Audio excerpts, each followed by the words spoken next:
Hello everyone, क्या हाल चाल, कैसे हैं आप लोग। Welcome back to our YouTube channel जिसका नाम है लॉडिक्शन। गाइस, आज के इस सेशन में मैं आपसे बात करने वाला हूँ यूपी एपीओ के बारे में। ठीक है, वैकेंसीज आ चुकी हैं 16 सितंबर यानी कल से आपका फॉर्म फिल करने का भी डेट स्टार्ट हो गया है, तो आप लोग टाइम पे फॉर्म फिल कर लीजिएगा। ओके, चलिए आज के इस सेशन में मैं आपसे डिस्कस करूँगा कि प्रीलिम्स की प्रिपरेशन कैसे होती है और उसके साथ आपको मेंस की भी प्रिपरेशन कैसे करनी है। गाइस, सिंपल सी बात है, आफ्टर प्रीलिम्स मेंस के लिए आपको इनफ डेज नहीं मिलते। जितना हम लोग पिछले साल किसी भी एग्ज़ाम को उठा ले, या तो राजस्थान, छत्तीसगढ़ की क्या ही बात करें, यूपी, दिल्ली, हर एग्ज़ाम में आपको प्रीलिम्स के बाद मेंस के लिए मैक्सिमम 45 डेज मिलते हैं। और इन 45 डेज में मेंस की प्रिपरेशन कर पाना नेक्स्ट टू इम्पॉसिबल होता है। इट मीन्स प्रीलिम्स देने के पहले ही आपकी मेंस की प्रिपरेशन हो जानी चाहिए। और मेरा ऐसा मानना है, तैयारी जो होती है वो मेंस की ही होती है। जब आप मेंस की प्रिपरेशन करते हो, आपकी प्रिपरेशन ऑलरेडी हो जाती है। फिर बस प्रीलिम्स के लिए कुछ अलग से टिप्स होते हैं, कुछ ट्रिक्स होते हैं जो आपको अपनी प्रिपरेशन में अप्लाई करना चाहिए। ठीक है, चलिए पहले हम यही डिस्कस कर लेते हैं कि प्रीलिम्स के लिए आपकी स्ट्रैटेजी क्या होनी चाहिए और प्रीलिम्स के लिए क्या क्या चीज़ें जो हैं आपके दिमाग में होनी चाहिए। क्लियर। देखिए, एपीओ में सब्जेक्ट्स आपको पता है क्या है। BSc, BNS, BNSS, sorry BNSS और बीएनएस। फिर उसके बाद आपका नया सब्जेक्ट अभी ऐड हुआ है कॉन्स्टिट्यूशन। इसके साथ आपका पुलिस एक्ट और रेगुलेशन एक्ट है। क्लियर। ये तो आप लोगों को आइडिया है कि ये आपके सब्जेक्ट्स हैं। किसी भी एग्जाम में मोस्ट इम्पॉर्टेंट क्या होता है, आपका रिवीजन। रिवीजन रिवीजन आप जितनी बार करेंगे उतना आपके लिए वो प्लस पॉइंट होगा सिलेक्शन में। ठीक है, सेम रिवीजन आपको प्रीलिम्स में भी करना है, मेंस में भी करना है। जैसे मेंस में आपको आंसर्स बार बार लिखने होते हैं जिससे आपकी हैबिट बन जाए, सेम प्रीलिम्स में आपको एमसीक्यू की प्रैक्टिस बार बार करनी पड़ेगी। तो प्रीलिम्स के लिए अभी हम क्या करेंगे, रिवीजन और एमसीक्यू पे बहुत ज़्यादा फोकस करेंगे। ठीक है, ये रिवीजन आपको कैसे करना है मैं ये बताऊंगा। देखिए, अगर आपने बीएससी, बीएनएसएस या बीएनएस पिक किया है कि मुझे पढ़ना है, आपने एक दो रीडिंग में अच्छे से पढ़ लिया, मैं ये मानता हूँ कि आपका कंसेप्ट भी क्लियर हो गया है। ठीक है, आपका बीएनएसएस, बीएनएस या बीएससी का कंसेप्ट भी क्लियर हो गया है, लेकिन फिर भी चीज़ें आप उतनी रिकॉल नहीं कर पा रहे हो, मेमोराइज नहीं हो रहा है। सेक्शन बेस्ड क्वेश्चन आ जाएंगे तो आपके क्वेश्चंस गलत हो जाते हैं। ठीक है, और ये काफ़ी सारे एग्ज़ाम में देखा जाता है। और काफ़ी मेरे साथ ऐसे स्कॉलर बच्चे भी हैं जिनकी मेंस की प्रिपरेशन बहुत अच्छी है, लेकिन प्रीलिम्स में प्रैक्टिस ना होने की वजह से उनका प्रीलिम्स अक्सर एक दो नंबर से रुक जाता है। और काफ़ी सारे ऐसे बच्चे हैं जो अभी सेलेक्ट भी हो चुके हैं, लॉ डिक्शन के थ्रू भी सेलेक्ट हुए हैं, मेंस में बहुत अच्छा परफॉर्म किए हैं, लेकिन प्रीलिम्स उनका एक दो नंबर या 3 नंबर से ही कट ऑफ क्लियर हुआ है। मैं आपको ये बताऊंगा कि प्रीलिम्स के लिए क्या करिए कि आपको कट ऑफ के बारे में ना सोचना पड़े। ठीक है, देखिए, रिवीजन बहुत ज़रूरी है, लेकिन बीएनएसएस, बीएनएस या बीएससी, इनका जब आप रिवीजन करने जाओगे तो बेयर एक्ट इनके इतने लेंदी होते हैं कि मिनिमम एक दिन आपका तो लग ही जाएगा रिवीजन में। पूरा पूरा का पूरा एक दिन लग जाएगा आपका रिवीजन में, बीएनएसएस के और बीएनएस के भी, बीएससी के भी, अगर आपका कंसेप्ट क्लियर है इन दैट केस। ठीक है, अब आप ये कहोगे कि भैया आप कह रहे हो रिवीजन बार बार करो, एटलीस्ट 10 टाइम्स तो रिवीजन होना ही चाहिए आपका, और 10 टाइम्स तो एमसीक्यू की प्रैक्टिस होनी ही चाहिए, तब कहीं जाके आपका प्रीलिम्स निकलेगा अच्छे से। रिवीजन के लिए क्या करना है, आपको शॉर्ट नोट्स बनाने हैं। शॉर्ट नोट्स बनाने हैं, शॉर्ट नोट्स कैसे बनाने हैं मैंने ऑलरेडी लॉ डिक्शन जो हमारा टेलीग्राम है उस पर आपके साथ शेयर कर दिया है। अब देखिए यहाँ पे मैं आपको बता देता हूँ शॉर्ट नोट्स बनाने कैसे हैं, और पहले मैं इसके बेनिफिट्स बता देता हूँ, फ़ायदे की बात कर लेता हूँ कि शॉर्ट नोट से आपको फ़ायदा क्या होने वाला है। ऑब्वियस बात है, आप बेनिफिट्स जान जाओगे, फ़ायदे जान जाओगे, तब आपको एक और मोटिवेशन मिलेगा कि हाँ ये मुझे करना चाहिए। ठीक है, शॉर्ट नोट से ये होगा कि जैसे BNSS है एग्जाम्पल के तौर पे, आप रिवीजन करने जा रहे हो, बोर हो जा रहे हो और पूरा दिन लग जा रहा है, आपका सिलेबस कंप्लीट भी नहीं हो पा रहा है। लेकिन अगर वही BNSS आपने शॉर्ट नोट्स के तौर पे 25 to 30 पेजेस में कंप्लीट कर लिया है, समझिए आपका BNSS 25 से 30 पेज में कंप्लीट हो गया है, तो आपको मैक्सिमम 2.5 घंटे या 3 घंटे लगेंगे रिवीजन के लिए। इट मीन्स सेम ऐसे ही आपका अगर BNS बन गया, BSA बन गया, तो आप चाहो तो 3-3 घंटे देके तीनों सब्जेक्ट का रिवीजन एक ही दिन में कर सकते हो। Are you getting my point? फिर इसी शॉर्ट नोट्स को आप जब 2 या 3 या 4 बार आप पढ़ लोगे अच्छे से, फिर इसी शॉर्ट नोट्स को आप 10 to 15 पेजेस में कन्वर्ट कर लोगे। अब आपका शॉर्ट नोट्स कितने पेज का हो गया? 10 से 15 पेज का। अब आप इसको एक दिन में आराम से तीनों सब्जेक्ट का रिवीजन कर लोगे। आपको 5 घंटे ही देने होंगे या 4 घंटे ही देने होंगे, आराम से कर लोगे। साथ में आप सेम डे में MCQ की प्रैक्टिस भी कर लोगे। ठीक है, फिर जब आप 2-3 रीडिंग इसका कर लिए अच्छे से, इसी शॉर्ट नोट्स को आप 2 से 3 पेज में कन्वर्ट कर लोगे।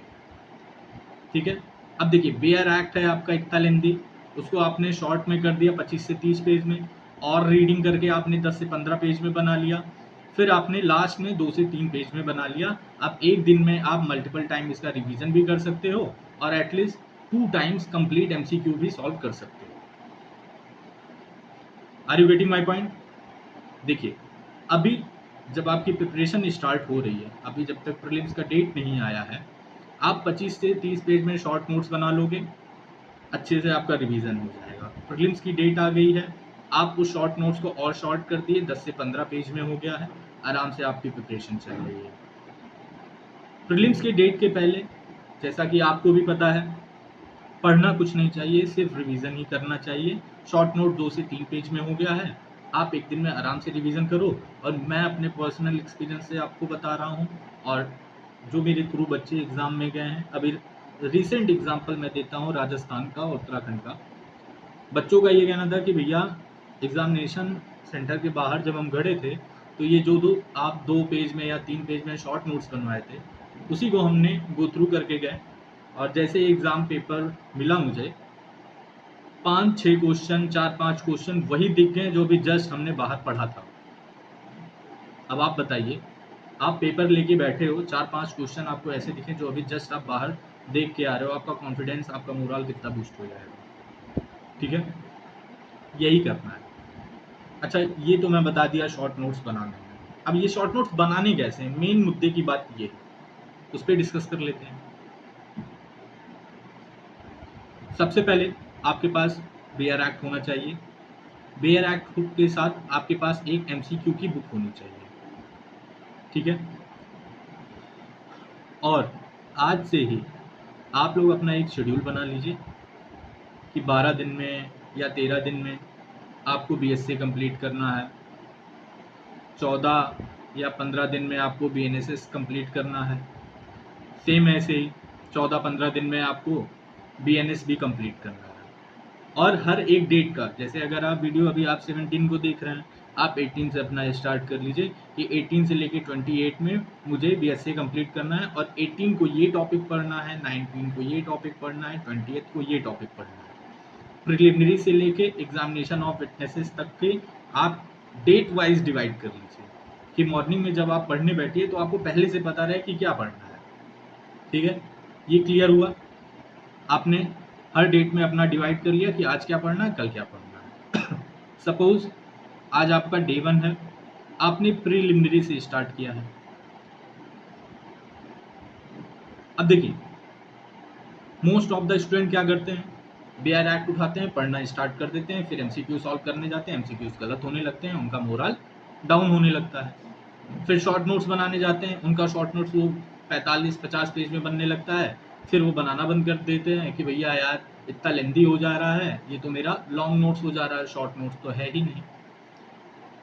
गाइज अभी जो भी मैं आपके साथ शेयर कर रहा हूँ, सेम यही चीज़ मैं अप्लाई करता हूँ लॉ डिक्शन के जो भी इनरोलमेंट में बच्चे होते हैं, सेम चीज़ मैं आपको बता रहा हूँ, ठीक है। तो ज़रूर इसको अप्लाई करिएगा। प्रीलिमिनरी पढ़ने के पहले आप क्या करिए, जो ये एमसीक्यू की बुक है ये भी आपके पास क्या है, टॉपिक वाइज ही है, टॉपिक वाइज ही है। तो प्रीलिमिनरी पढ़ने के पहले एमसीक्यूज जितने हैं प्रीलिमिनरी के उसको आप एक बार देख लीजिए, ठीक है। सिर्फ देखना है आपको, सॉल्व नहीं करना है, एमसीक्यू सॉल्व नहीं करना है, सिर्फ देखना है। एक बार अच्छे से देख लीजिए कि प्रीलिमिनरी से क्या क्या क्वेश्चन आए हैं, किस तरीके के क्वेश्चन आए हैं, सिंपल। इसके बाद इसे आप साइड कर दीजिए। आइए वापस, अब आप इसको अच्छे से रीड करना स्टार्ट करिए। अब आप जब पढ़ोगे, मेरी बात मान के देखिएगा, आज सेम चीज़ आप यही अप्लाई करिए। जब आप पढ़ने बैठोगे ना ये टॉपिक, तो आपको चीज़ें रिकॉल होने लगेंगी। क्या चीज़ें रिकॉल होंगी, ये एमसीक्यूज, कि अच्छा एमसीक्यूज में इस तरीके के क्वेश्चन पूछे गए हैं, इस टॉपिक से ऐसे क्वेश्चन पूछे गए हैं, प्रोवाइजो से क्वेश्चन पूछे गए हैं, इलस्ट्रेशन से पूछे गए हैं। तो इट मीन्स जब आप पढ़ने लगे हो ना, आपको इंपॉर्टेंट पता चल गया कि इस टॉपिक में इंपॉर्टेंट एरिया क्या है, कहाँ से क्वेश्चन आ रहे हैं। अब आप क्या करो, अपने बेयर एक्ट में उसे इन्वर्टेड कॉमा में कर लो, हाईलाइट कर लो, अंडरलाइन कर लो, जिस तरीके से करना हो, इंपॉर्टेंट मार्क कर दो, ठीक है। इसके बाद अब आप वापस से आके ये एमसीक्यू सॉल्व करना स्टार्ट कर दो। अब आप देखोगे, अगर पहले जैसे आप पढ़ रहे थे कि पहले बेयर एक्ट पढ़ लेते थे फिर एमसीक्यू सॉल्व करते थे, तो आपका 60-70 क्वेश्चन सही जाता था। इस बार आप क्या करिए, एमसीक्यू को पहले देख लीजिए, फिर बेयर एक्ट पढ़िए, फिर एमसीक्यू को सॉल्व करिए। अब आप देखोगे आपका एटलीस्ट 10% क्वेश्चन और ज़्यादा सही होना शुरू हो जाएगा। क्लियर। अब इसमें जो क्वेश्चंस आपके रॉन्ग हुए हैं, गलत हुए हैं, या जिनको आपने गेस करके लगाया है, जिसको आप लोग क्या बोलते हो, तुक्का, तुक्का मार के आपने जिसे सही किया है, उसको क्या करिए, हाईलाइट कर लीजिए अपने बुक में, और वापस आके बेयर एक्ट में अंडरलाइन कर लीजिए, या कुछ ऐड करना हो ऐड कर लीजिए। इसके बाद आप एक A4 साइज का पेपर उठाइए। इसमें क्या करना है, बेयर एक्ट में जो भी चीज़ें आपने हाईलाइट की थी, अंडरलाइन की थी, जो भी आपको इंपॉर्टेंट लगा था, उसे यहाँ पे नोट डाउन कर दीजिए। और फिर जो एमसीक्यूज आपके गलत हुए थे, या जिसको आपने गेस लगा के सही किया था, उसको भी यहाँ पे ऐड कर दीजिए। सेम पूरा आपको यही प्रोसीजर फॉलो करना है प्रिलिमिनरी से लेके एग्जामिनेशन ऑफ विटनेसेस तक का। लास्ट में आप देखोगे ये आपका short notes maximum 20 to 25 page में कंप्लीट हो जाएगा। नेक्स्ट टाइम अब आपको बेयर एक्ट उठाने की ज़रूरत ही नहीं है, यही आपका बेयर एक्ट हो गया है। बेयर एक्ट को ही तो आपने अपने लैंग्वेज में यहाँ पे लिखा है, साथ में जो आपके एमसीक्यूज गलत थे उसको भी आपने यहाँ लिख दिया, तब आपको बेयर एक्ट उठाने की ज़रूरत ही नहीं। अब समझ में आया, are you getting my point. अब जब आपने इसको अच्छे से पढ़ लिया है, जब मल्टीपल टाइम पढ़ाई कर ली है इस शॉर्ट नोट्स की, आप देखोगे नेक्स्ट टाइम यही शॉर्ट नोट्स आप 10 पेजेस में कन्वर्ट कर दोगे। और जब इस 10 पेजेस को भी मल्टीपल टाइम पढ़ लोगे, आप इसको 2 पेजेस में कन्वर्ट कर दोगे। मैं श्योरिटी के साथ बोल रहा हूँ, क्योंकि मैंने भी ऐसा किया है, लॉ डिक्शन के बैच में बच्चे भी ऐसा कर रहे हैं। और मैं एक बात दावे के साथ कह सकता हूँ कि आप अपनी स्ट्रेटजी से भी पढ़ाई करिए, लेकिन अगर इस स्ट्रेटजी से आप प्रीलिम्स के लिए प्रिपेयर करोगे तो आपके 99% चांसेस और ज़्यादा हाई हो जाएंगे कि आपको कट ऑफ की चिंता नहीं करनी है। अब कट ऑफ से आपका 10-12 नंबर ज़्यादा ही रहेगा। क्लियर। यही पैटर्न आपको बीएसए, बीएनएस, बीएनएसएस सभी सब्जेक्ट्स में अप्लाई करना है। ये तो हो गया आपका प्रीलिम्स। अब आप बार बार ये पूछते हो कि भैया अगर आप कहते हो कि प्रीलिम्स के पहले ही मेंस की प्रिपरेशन करनी चाहिए तो कैसे करें। आपने 10 डेज में अपना शेड्यूल बना लिया है कि 18 को प्रिलिमिनरी पढ़ना है, 28 तक हमको जाते जाते एग्जामिनेशन ऑफ विटनेसेस पढ़ना है। अब मैं एग्जांपल के तौर पे बताता हूँ। सपोज करिए कि आप लॉ डिक्शन के आंसर राइटिंग के बैच में हैं, कल से आपका बीएससी स्टार्ट हो रहा है, तो मैं कैसे कराऊंगा, ठीक है। सेम चीज़ आप अपने पढ़ाई में ऐड कर लीजिएगा। सपोज हमारा कल से BSA स्टार्ट हो गया, टॉपिक वाइज आंसर राइटिंग हम लोग करते हैं। टॉपिक वाइज इसलिए करते हैं, हमारा मेन मोटो ये होता है कि आपका हर एक टॉपिक पे अच्छा कमांड हो जाए, क्योंकि मैं पर्सनली ऐसे बिलीव करता हूँ कि अगर आप किसी टॉपिक पे आंसर्स लिख लेते हो तो इट मीन्स आपका 70 to 80% कंसेप्ट तो क्लियर हो गया है, क्योंकि जब तक आपका कंसेप्ट नहीं क्लियर हो पाएगा आप आंसर्स फ्रेम कर ही नहीं पाओगे, आपके पास कंटेंट ही नहीं होगा। Are you getting my point? चलिए आगे बढ़ते हैं। आपका कल से BSA स्टार्ट हो रहा है, मैं आपको मॉर्निंग में टॉपिक दे दिया। टॉपिक बेयर एक्ट में जो सीक्वेंस है यानी प्रिलिमिनरी से स्टार्ट कर दिए हम लोग, टॉपिक दे दिए, टॉपिक से रिलेटेड क्वेश्चंस भी आपको दे दिए गए, टॉपिक से रिलेटेड आपको क्वेश्चंस भी दे दिए गए। आपको क्या करना है, पूरे दिन इस टॉपिक को अच्छे से पढ़ना है, पढ़ने के बाद आपको इनके आंसर्स लिखने हैं। आंसर्स लिख के आप हमें दोगे, मैं इवैल्यूएट करके आपके साथ शेयर करता हूँ, जो फीडबैक होते हैं आपके कॉपी पे मेंशन होते हैं। इन केस आपके आंसर्स बहुत ज़्यादा गलत हैं तो मैं अपने लिखे हुए आंसर्स या बैच में जिन बच्चों की कॉपी सबसे अच्छी होती है वो आपके साथ शेयर कर देता हूँ। सैम्पल आंसर्स इसलिए क्योंकि कभी कभी मैं बच्चों को बताता हूँ जबकि आपसे ये गलती हो रही है, बच्चे समझ भी जाते हैं कि गलती हो रही है, लेकिन उसे सही कैसे करना है वो आइडिया नहीं मिल पाता। तो सैम्पल आंसर्स उन्हीं चीज़ों में आपका हेल्प करता है, ठीक है। तो सेम यही चीज़ आप भी करिए कि सुबह आप अपना टॉपिक पढ़िए, टॉपिक पढ़ने के बाद उसके आंसर्स लिख दीजिए। एक ही टॉपिक है, 3-4 क्वेश्चन मिलेंगे आपको, तो आपके ऊपर बर्डन भी नहीं रहेगा। फिर थोड़ा सा ब्रेक लेके तुरंत सेम टॉपिक का अब आप फटाक से शॉर्ट नोट्स बना लीजिए।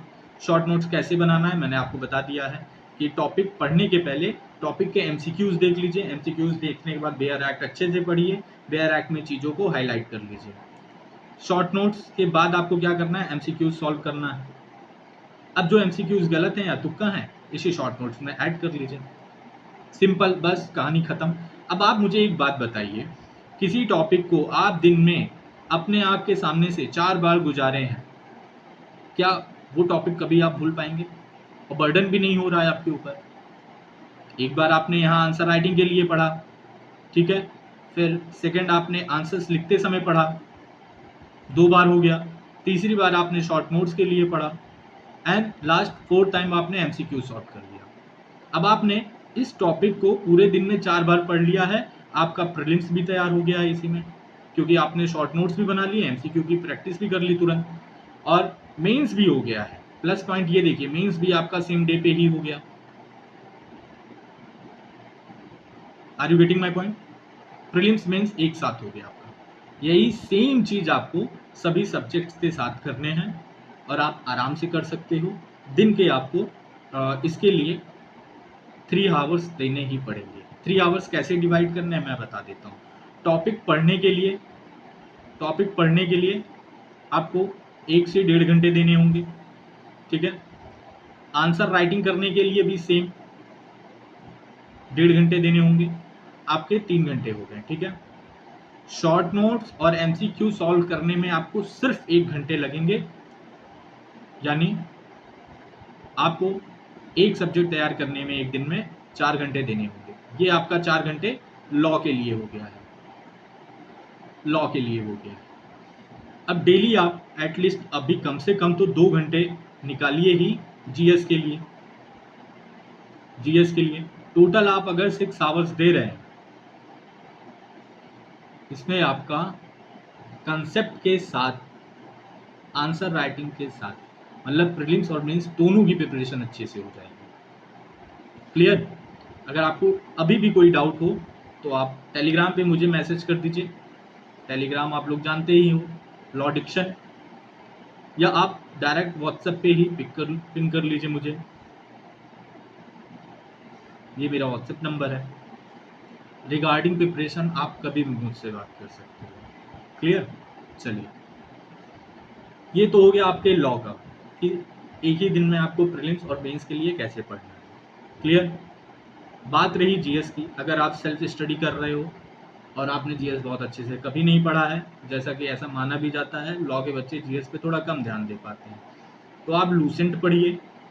स्टार्टिंग में कोई और बुक मत उठाइए, लूसेंट में भी सेम वही काम करिए जो आप लॉ में कर रहे थे, कि टॉपिक को पढ़ा, फिर उसके बाद उसके PYQs यानी MCQs सॉल्व किए आपने,